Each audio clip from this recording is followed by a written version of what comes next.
우리는 지난주에 함께 에스더 말씀을 살펴봤는데요. 에스더의 특징 중에 가장 대표적인 특징은 하나님이라는 단어가 에스더 1장부터 10장까지 단 한 번도 나오지 않는다라는 겁니다. 하나님이라는 단어가 기록되지 않은 유일한 성경이라고도 말씀드렸습니다. 그런 반면에 왕이라는 단어는 100번이나 넘게 이 에스더서에 기록되어 있다라고 말씀드렸어요.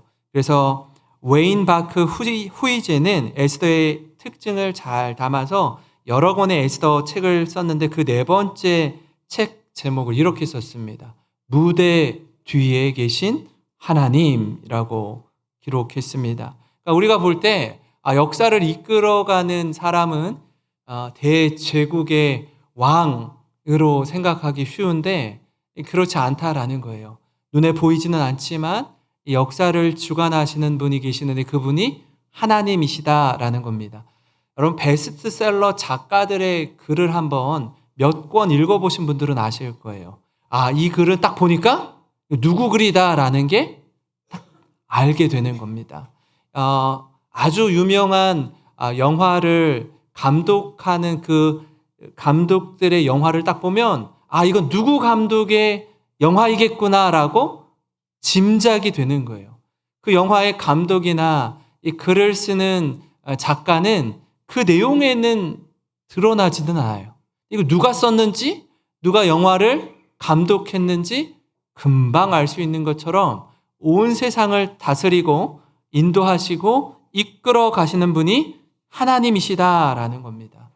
아하수에로가 자신이 다스리는 127개 지방관과 귀족과 이 총독들을 한 자리에 모이게 하고 엄청난 이 6개월의 잔치를 베풉니다. 그리고 나서 일주일 동안 다시 한번 백성들을 위한 잔치를 열죠. 거기까지 우리가 지난주 살펴봤는데 오늘 말씀을 딱 보니까 어떤 내용이 기록되어 있죠? 왕후도 여인들을 위해서 별도의 잔치를 열게 됩니다. 이런 잔치를 여는 이유가 있다라고 말씀드렸습니다. 아버지 다리우스 1세가 이 그리스를 정복하기 위해서 전쟁을 벌였는데 한 번도 패배한 적이 없던 왕이 어떤 전쟁에 나아가서 패배를 경험하자 화병으로 쓰러져서 시름시름 앓다가 죽게 됩니다. 그 모습을 아들 아하수에로가 보고 어떤 생각을 가질까요? 이 아버지의 원한을 내가 풀리라. 그래서 엄청난 잔치를 열었다라고 말씀을 드렸습니다. 그리고 그 잔치는 이 왕후 와스디에게도 연결이 되어서 여인들을 위해 잔치를 열게 되는데요. 9절입니다. 왕후 와스디도 아하수에로 왕궁에서 여인들을 위하여 잔치를 베푸니라. 이 잔치가 얼마나 화려하고 주목받는지 알려주는 거예요. 왕후가 여인들을 위해서 별도의 잔치를 베풀었다라는 건 뭘 뜻하냐면 당시에 남녀 차별이 굉장히 심했다라는 겁니다. 남성 중심의 사회임에도 불구하고 여성들을 위해서 별도의 잔치를 베풀었다는 건 그 규모가 얼마나 엄청났는지 우리에게 알게 해줍니다. 우리나라도 마찬가지죠. 이 자리에 계신 우리 80대 또는 90대 연세 있으신 우리 권사님들 시대만 해도 지금 이 성경은요 2500년 전에 기록되어 있는 내용인데 오늘 여러분 50년 100년만 뒤로 우리나라의 역사를 뒤로 거꾸로 돌리기만 해도 당시에 남성 중심의 세상이었다라는 걸 우리가 쉽게 알 수 있습니다. 결혼을 하고 시집에 가서 임신을 하고 자녀를 낳는데 딸을 낳으면 시부모님의 표정이 어땠어요? 말하고 싶은데 말을 못하고 계셔. 별로 좋아하지 않아요. 첫째도 딸, 둘째도 딸, 셋째도 딸, 넷째도 딸. 제가 여기에 우리 6째, 7째까지 있으신가요? 우리 교회에 7째까지 딸을 낳으신 분이 있어요. 아들이 없이. 얼마나 마음이 힘들고 어렵고 공고하겠어요. 그죠? 예. 시어머니가 쳐다도 안 봐요. 네 알아서 키워라. 얼마나 마음이 힘들었겠습니까? 그죠? 그래서 이름을 뭐라고 짓죠? 어? 딸 그만? 아, 그만이에요. 끝남이, 끝순이, 귀남이, 말자, 많이 지어요. 많이 지어요. 더 이상 이제는 안 돼! 하지만 사실 지금 요즘에, 우리 시부모님들은 그런 말 못해요. 그런 말 못합니다. 왜냐하면 남자를 낳고 여자아이를 낳는 건 누구에게 달려있는 거예요? 물론 하나님께 달려있죠. 근데 그 영향을 미치는 사람이 남편이 남편. 아내는 아무런 영향을 줄 수가 없어요. 그냥 낳는 거지 염색체를 남편이 가지고 있기 때문에 이게 어떻게 되느냐에 따라서 남자를 낳을지 여자를 낳을지가 남편의 주권에 잡혀 있기 때문에 뭐라 말을 못해요. 이전에는 그걸 몰랐기 때문에 그렇게 엄청 며느리를 뭐라 했는데 그런 세상이 아니라는 거예요. 여러분 50년, 100년 뒤로만 가도 그렇다면 2500년 전에 페르시아의 전반적인 사회 문화가 어떠했을지 우리가 충분히 짐작할 수 있습니다. 왕과 권력자들의 잔치, 일반 백성들의 잔치, 그리고 여인들의 잔치, 그리고 또 잔치. 이 화려하고 주목받는 잔치의 끝이 어디를 향하는지 오늘 말씀을 통해서 우리가 좀 함께 살펴보고 도전받는 은혜의 시간이 되기를 소망합니다. 여러분, 이처럼 이 잔치의 끝, 세상이 추구하는 가치는 무엇일까요? 그 첫 번째는요, 눈에 보이는 게 전부인 것처럼 여기는 세상이라는 것입니다. 우린 지난주에 이걸 살펴봤어요. 눈에 보이는 것이 전부가 아닙니다. 라고 같이 말씀을 나누었습니다. 근데 오늘 말씀의 첫 번째 이 포인트는 뭐냐면, 눈에 보이는 것이 전부인 것처럼 사는 세상입니다. 세상이 추구하는 건요, 전부 다 눈에 보이는 것들입니다. 넓은 집, 고급 차, 부와 권력, 모두가 부러워하는 미모, 여기에 우리의 시선과 마음이 얼마나 많이 향하는지 모릅니다. 보이는 게 전부인 세상에서 살고 있기 때문에 그렇습니다. 그래서 세상은 끊임없이 눈에 보이는 것들을 더 많이 소유하고 더 높이 올라가고 권력을 마음껏 사용하라고 부추깁니다. 그렇지 못하면요, 마치 인생의 패배자인 것처럼 낙오자인 것처럼 여깁니다. 그러나 사람은 이 모든 걸 다 가지고 누리고 높아져 있는 상황에 처할 때에 자칫 넘어지고 자빠지기 쉽습니다. 그 중에 대표적인 것들을 많이 가지고 누리는 것, 세 가지를 보통 이야기하는데요. 첫 번째는 돈, 두 번째는 여자, 세 번째는 명예, 이걸 이야기합니다. 그러니까 처음에 딱 신학교에 들어가서 이제 20대 초반의 학생인데, 저보다 10살, 20살, 30살 더 많은 선배 목회자 분들이 늘 정말 귀에 딱지가 생기도록 경고했던 메시지가 있습니다. 김전도사, 돈을 조심해야 돼. 그리고 여자를 조심해야 돼. 그리고 명예욕을 조심해야 돼. 그러지 않으면 넘어지고 자빠질 수 있다라는 거예요. 그래서 종종 목회를 하다 보면은 몇몇 목회자분들이 정말 너무나 탁월하게 목회를 잘 감당하다가 안타깝게도 이것 중에 하나 때문에 넘어지거나 어려움을 겪는 일이 있습니다. 그러면 그 얘기는 당신에게만 해당되는 일이니 우리는 상관없네요 라고 여러분 마음을 놓으시면 안 돼요. 목회자뿐 아니라 이 자리에 계시는 모든 성도님들에게도 해당되는 말씀이기 때문입니다. 오늘 그 중에 술과 여자가 등장합니다. 아마 술을 좀 평소에 즐겨 하시는 분들은 이런 이야기를 들어보셨을 거예요. 처음에는 내가 술을 마시죠. 내가 술을 먹다가 술이 술을 먹는다라고 해요. 그러다가 술이 나를 먹는다라고 얘기합니다. 술이 나를 먹는다라고. 1부보다는 2부에 계시는 성도님들이 술을 즐겨 하지 않으시는 것 같아요. 2부 때는 굉장히 많은 분들이 대답을 해주시는데 술이 나를 먹는다라고 이야기를 해요. 이 얘기는 뭐냐면 술이 준 폐해를 가리키는 말입니다. 음주 운전도 그렇고 음주 폭행도 그렇고 음주한 상태에서 말한 것이나 어떤 중요한 결정을 내린 것 중에서 여러분 잘한 게 있습니까? 한 개도 없습니다. 한 개도 없어요. 오늘 아하수에로 왕 역시 마찬가지인데요. 술로 인해서 대제국의 왕이 어떤 일을 벌이는지 보면 그 단면을 우리가 알 수 있습니다. 10절과 11절입니다. 제7일에 왕이 주흥이 일어나서 어전 넷이 무흐만과 비스다와 하르보나와 빅다와 아박다와 세달과 가르가스 7사람을 명령하여 왕후 와스디를 청하여 왕후의 관을 정죄하고 왕 앞으로 나오게 하여 그의 아리따움을 뭇 백성과 지방관들에게 보이게 하라니 이는 왕후의 용모가 보기에 좋음이라.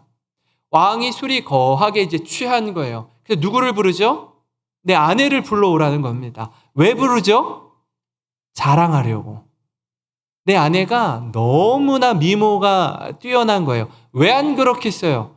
여러분 127개 지방을 다스리는 왕인데 그 나라에서 그 지방마다 최고의 미인들만 한 사람씩 뽑아도 127명이 쫙 줄을 서요. 그 가운데 또 한 사람, only one, 그 한 사람을 뽑는데 왜 미모가 뛰어나지 않겠습니까? 술이 취하니까 자랑하고 싶어서 데리고 오라고 하는데 안타깝게도 이 왕후 와스디가 그 자리에 응답하지 않습니다. 그런 이유가 있어요. 여러분 우리 그 술 마시러 가면 자기야 우리 술 마시러 술집에 가자고 부부가 술 마시러 가는 경우가 흔치 않죠. 그죠? 술 마실 땐 누가 있어요 옆에? 다른 여자가 앉아 있는 거예요. 그죠? 아닌가? 다른 여자가 앉아 있어요. 근데 이렇게 술자리에 왕후를 부르는 건 당시의 예의가 아니에요. 그거는요, 아하수에로 왕도 원래 이렇게 기본 상식으로 아는 이야기예요. 지금 뭐가 들어갔어요? 술이 들어가니까 분별력이 떨어지는 거예요. 그래서 왕후를 오라고 하니 왕후가 거기에 또 모르겠어요. 마지못해 응해줄 수도 있는데 왕후가 왕이 보낸 내시의 말에 싫다라고 거절을 합니다. 거절을 해요. 그럴 수 있어요. 그럴 수 있어요. 그런데 지금 왕이 뭘 먹었어요? 술을 거나하게 마시고 나서 이 왕후의 거절을 딱 듣자 화가 나는 거예요. 오늘 성경에 뭐래요? 마음이 불이 붙는 것 같대요. 분노가 확 치미는 겁니다. 12절인데요. 한번 같이 읽어보겠습니다. 시작. 그러나 왕후 와스디는 내시가 전하는 왕명을 따르기를 싫어하니 왕이 진노하여 마음속이 불붙는 듯 하더라. 상황에 맞지 않는 이 왕의 부름을 왕후가 거절하자 왕의 마음이 불이 붙는 것 같아요. 화가 나는 거예요. 분노가 치밀어 오르는 겁니다. 어떻게 생각하면 그냥 넘어갈 수 있는 일입니다, 이건. 그런데 지금 취하니까 분별력이 떨어지는 거예요. 여기서 뭐가 작동하냐면 어딜 감히 여자가 어딜 감히 아무리 왕후라도 내 말을 안 들어 내 명령에 불순종해 여기에 분노가 확 치미는 겁니다. 그 명령을 거절하는 사람은 왕후여도 용납할 수 없는 거예요. 이제는요 이성이 감정을 다스리고 지배하는 게 아니라 감정이 이성을 지배하기 시작한 감정이 폭발하는 거예요. 불붙는 마음을 식혀야 하는데 그렇지 못합니다. 전에 한번 말씀드린 적이 있습니다. 미국의 철학자 해리 프랑크퍼트가 쓴 On Bullshit라는 이 제목이 있어요. 이게 원래는 넌센스라는 말의 비속어인데 뉴욕 타임스 베스트셀러 1위에 오른 책이기도 합니다. 철학자가 쓴 책이 굉장히 어려운 책이에요. 어려워요. 그런데 이 책의 제목을 우리나라로 번역할 때 넌센스라고 하지 않고 개소리에 대하여라고 번역해서 나온 책입니다. 개소리에 대하여 책 제목이에요. 근데 이 개소리 중에 개소리가 뭐냐면 어딜 감히라는 거예요. 어딜 감히가 개소리 중에 개소리라는 겁니다. 지금 책 이야기 하는 거예요, 제가. 왜 아하수에로 감정이 이렇게 막 불붙듯이 올라오죠? 왜 폭발하죠? 너 내가 누군 줄 알아? 내가 말이야 페르시아 제국의 왕이라고, 황제라고, 내 앞에선 그 누가 되었든지 머리를 조아리고 무조건 복종해야 한다고. 근데 어딜 감히 누가 반대를 하는데 내 말에 토를 달아? 내 말에 반대를 해? 왕후여도 용납할 수 없다라는 겁니다. 사랑하는 성도 여러분, 우리가 사는 세상은요, 눈에 보이는 게 전부인 것처럼 여기는 세상입니다. 그렇기 때문에 자칫 우리 가운데 이 자리에 계신 분들 그런 분들 많지 않으세요? 높은 자리에 올라가시거나 남이 상상할 수 없는 막대한 재산을 가지고 있거나 남들보다 더 뛰어난 면이 있을 때 경계해야 할 모습이 있습니다. 뭐냐면 어딜 감히라고 갖는 그 마음, 그 생각을 버리는 것입니다. 눈에 보이는 게 전부가 아니라 눈에 보이지 않는 게 훨씬 더 소중하다라는 사실을 여러분 깨달으시기를 바랍니다.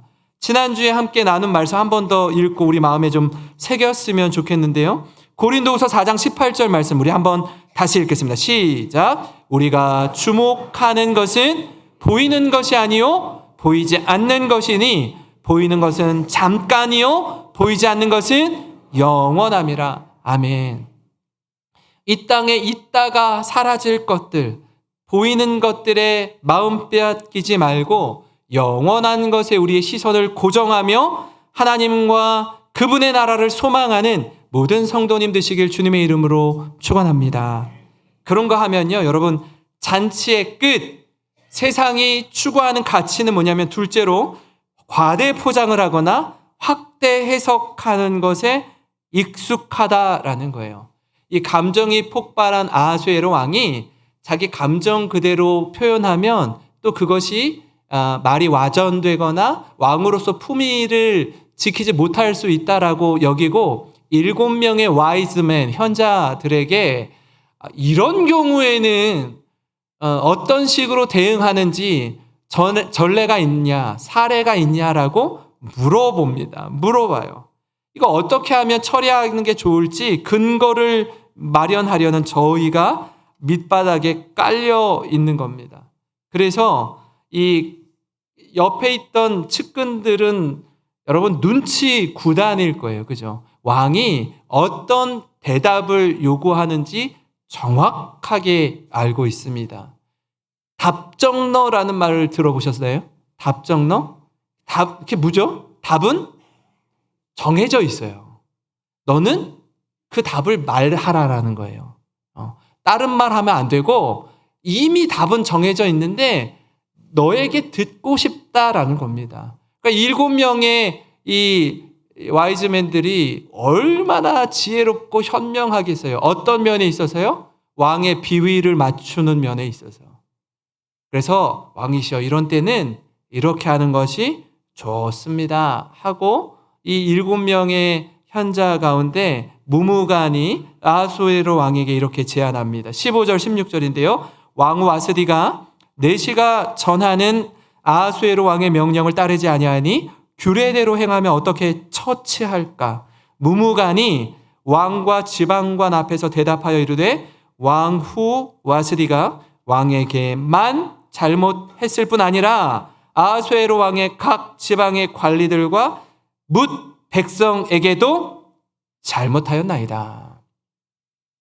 이건 왕후가 왕에게 잘못한 것으로 그치지 않고 모든 백성들과 지방관들에게도 크게 잘못한 일입니다. 과대 포장해서 이야기하는 겁니다. 확대 해석해서 하는 이야기입니다. 평소 같으면, 정신이 온전하고 뚜렷할 때면 여러분 충분히 이해하고 넘어갈 수 있는 일을 어떻게 문제 삼는 거죠? 과대 포장해서, 확대 해석해서 잘 되었다. 이 무무간이요, 왕후 와스디와의 권력의 다툼의 중심에 있었던 인물 중에 하나이기도 합니다. 그래서 이 좋은 찬스를 날려버리기는 너무나 아까운 거예요. 그래서 왕후를 폐위시키고자 하는데 여러분 이걸 문제 삼아서 걸고 넘어지는 것입니다. 이어서 말하는 내용도 동일한데요. 17, 18절입니다. 아하수에로 왕이 명령하여 왕 와스디를 청하여도 오지 아니하였다 하는 왕후의 행위의 소문이 모든 여인들에게 전파되면 그들도 그들의 남편을 멸시할 것인즉 오늘이라도 바사와 메대의 귀부인들이 왕후의 행위를 듣고 왕의 모든 지방관들에게 그렇게 말하리니 멸시와 분노가 많이 일어나리이다. 그러니까 너무나 지극히 남성 중심적인 편견을 가지고 접근하는 거죠. 원래요, 뭐라고 말씀드렸죠? 원래가 남성 중심의 세상이라고요. 남성의 권력과 힘이 엄청나게 강하게 준비된 세상에서 이 여성들이 남성을 멸시하고 무시할까 봐 폐위시켜야 된다라고 말하는 겁니다. 왕도 그렇고요. 왕후도 그렇고요. 저들이 쓰고 있는 왕관의 무게가요, 여러분 엄청납니다. 그 왕관이 진짜 무겁다라는 이야기가 아니죠. 책임을 져야 되는 그 무게가 엄청나다라는 거예요. 그래서 얼마나 왕권을 쟁탈하기 위해서 수많은 보이지 않는 세력들이 견제하고 해치려고 하는지 몰라요. 왕후도 마찬가지죠.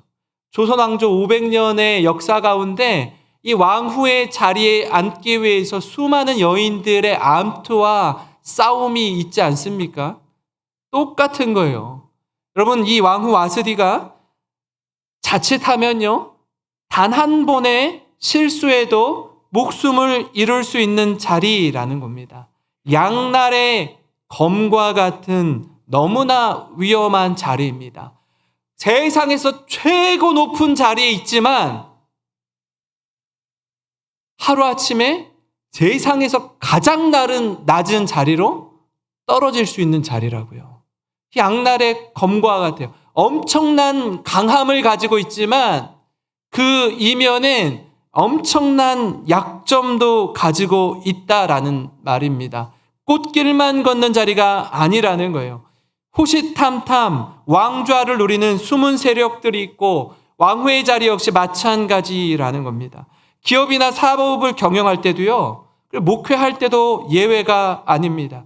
그렇게 견고하고 절대로 흔들릴 것 같지 않는 100년이 넘는 기업, 세대와 세대를 이어서 가지고 있었던 그 경영권조차도요, 여러분 큰 사건과 사고로 어려움을 겪는 일도 있지만 가만 들여다보면 사실 별것 아닌 것 같은 그 문제 가지고 이게 점점점 확대 재생산돼서 처음엔 엄청난 규모의 댐에 요만큼, 아주 바늘만큼 금이 갔는데 별것 아니라고 생각했는데 쫄쫄쫄쫄 그 댐에서 물이 흘러나오는 정도였었는데 이것을 가만 두었더니 시간이 지나자 그 어마어마한 규모의 댐이 한 번에 와르르 하고 무너지는 거예요. 삼풍백화점이 무너질 때도 마찬가지였습니다. 거기에 무리한 불법 증축을 했어요. 증축을 했을 뿐 아니라 그 옥상에다가 엄청난 그 에어컨 그 뭐라 그러죠? 저 밖에다 다는 거? 예, 실외기를 옥상에다가 어마무시하게 올려놨어요. 금이 쫙쫙쫙 갈라지기 시작해요. 그걸 며칠 전부터 이사들이, 임원들이 오너에게 지금 삼풍백화점이 위험한 상황에 놓여 있습니다. 사람들을 모두 대피시켜야 됩니다. 이거 검사하고 분명하게 조치를 취해야 합니다라고 며칠 전부터 이야기를 했습니다. 근데 오너가 들어요, 안 들어요? 안 들어요. 듣지 않아요. 저의 사촌 동생이 그 지역에 살았어요. 그 무너지기 전에 백화점이니까 이렇게 한번 가봤대요. 삼풍 아파트 사람들이 다니는 백화점이에요. 삼풍 아파트엔 누가 사냐면 서초동 법원 앞이거든요. 판사, 검사, 변호사가 사는 아파트들이에요. 그 사람들이 가서 백화점 쇼핑을 하는데 사촌 동생이 초등학교, 중학교 때 갔는데 정말 팬티 한 장에 100만 원짜리도 있대요. 그러니까 엄청 비싼 데인 거예요. 엄청 고가. 그런 데가 문을 닫고서 점검을 하고 수리를 하면은요, 손해가 하루 이틀 문 닫으면 수십억의 손해를 보니까 눈을 닫고 귀를 닫는 거예요. 그러다 어떻게 해요? 한 번에 와르르 무너지는 거예요. 잘 알면, 발견하면 괜찮을 일을 키우는 거예요. 아주 사소한 것부터 과대 포장하고 확대 해석하는 것에 익숙할 때가 있습니다. 여러분, 예수 믿는 우리는요, 어떻게 해요? 사람들을 끄집어내리고 괴롭히고 공격하는 일에 힘을 쓰면은 안 돼요. 어떻게 해서는 어떻게 해요? 덮어주고 도와주고 사랑하는 일에 우리의 마음이 향해야 될 줄 믿습니다. 세상은 그렇지 않아요. 계속해서 들춰내요. 계속해서 공격해요. 나만 죽을 수 없다라는 거예요. 서로 싸우는 걸 한번 보세요. 뭘 가지고 싸우죠? 서로의 약점을 콕콕콕콕 계속 찔러요. 어떻게든지 넘어뜨리려고 합니다. 힘을 가지면 힘을 가지 않는 사람의 약점을 들쑤셔요. 힘이 영원한가요? 5년도 안 가잖아요. 전세가 바뀌면 어떻죠? 똑같은 거 하는 거예요. 엎치락 뒤치락 이러고 있어요. 얼마나 마음이 아픕니까? 이게 세상의 원리요 방식입니다. 사랑하는 성도 여러분, 그리스도의 십자가로 보여주신 하나님의 사랑을 마음 가운데 깊이 새기시기를 바랍니다. 그래서 때로는 실수하고 때로는 넘어지고 때로는 약할지라도 덮어주고 함께 울어주고 또 함께 진심으로 기뻐할 수 있는 그런 모든 성도님들 되시길 주님의 이름으로 축원합니다. 마지막으로요, 여러분, 잔치의 끝, 세상이 추구하는 것은요, 힘 대 힘, 이 강 대 강의 논리의 끝은 추락과 멸망일 뿐이라는 사실이에요. 마음이 막 불같이 붙은 이 아수에로 왕이 명분을 삼아서 왕후 와스디를 가만두지 않으려고 하지요. 그래서 이 왕의 곁에서 왕의 비위를 누구보다 잘 맞추는 7명의 현자들은 왕의 입맛에 맞게 이렇게 권합니다. 19절입니다. 왕이 만일 좋게 여기실진데 와스디가 다시는 왕 앞에 오지 못하게 하는 조서를 내리되 바사와 메대의 법률에 기록하여 변개함이 없게 하고 그 왕후의 자리를 그보다 나은 사람에게 주소서. 한마디로 왕후를 폐위시키라는 겁니다. 단번에, 한 번의 용서함도 없이 단칼에 와스디는 왕후의 자리를 잃어버립니다. 얼마나 무서운 일인지 몰라요. 왕후 곁에 왕후를 따르는 수많은 신하들이 있잖아요. 하루아침에 다 사라져요.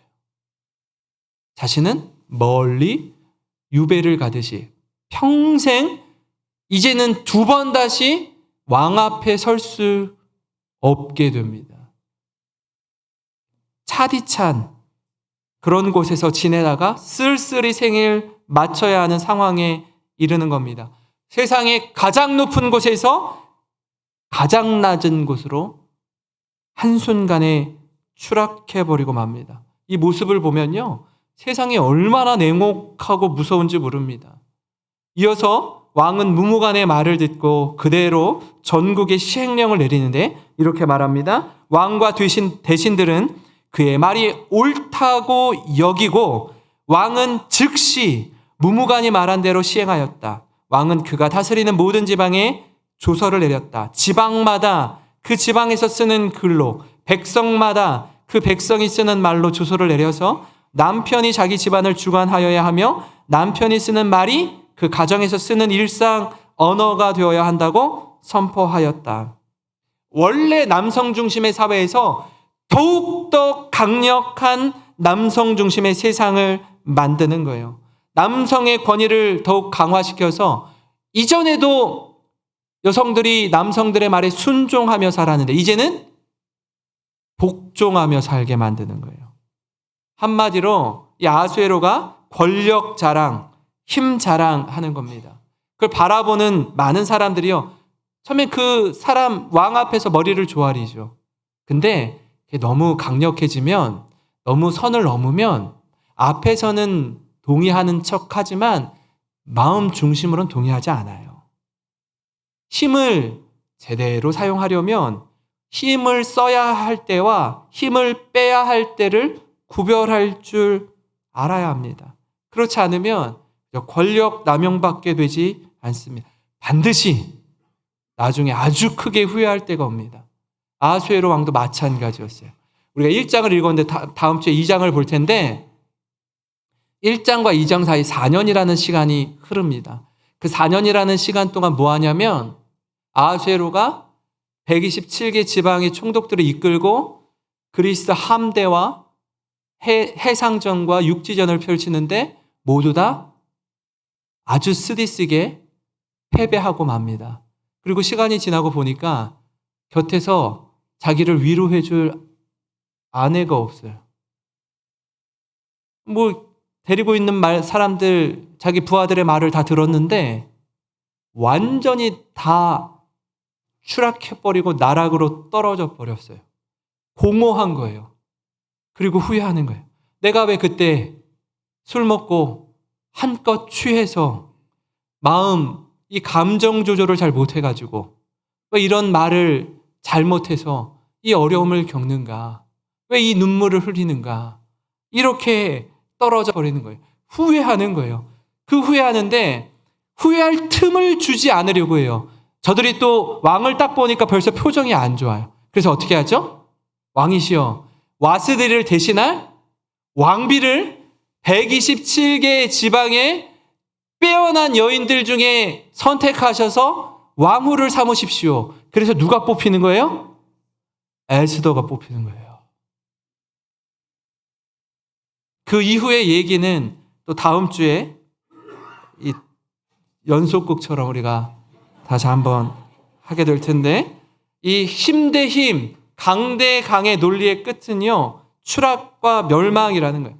지금 당장은 다 가지고 있는 것 같아요. 근데 한순간에 다 잃을 수 있습니다. 평생 쌓아온 부와 명예와 권력이 한순간에 다 날아갈 수 있어요. 자신의 감정을 절제하지 못하면 자신이 무심코 술김에 내뱉은 말로 인해서 욱하고 쏟아낸 감정으로 인해서 크게 후회하게 됩니다. 그래서 우리는 늘 하나님 앞에 겸손해야 합니다. 눈에 보이지 않지만 배후에서 우리의 역사를 주관하신 하나님, 그 하나님을 신뢰하며 겸손히 주님과 동행하는 모든 성도님 되시길 주님의 이름으로 축원합니다.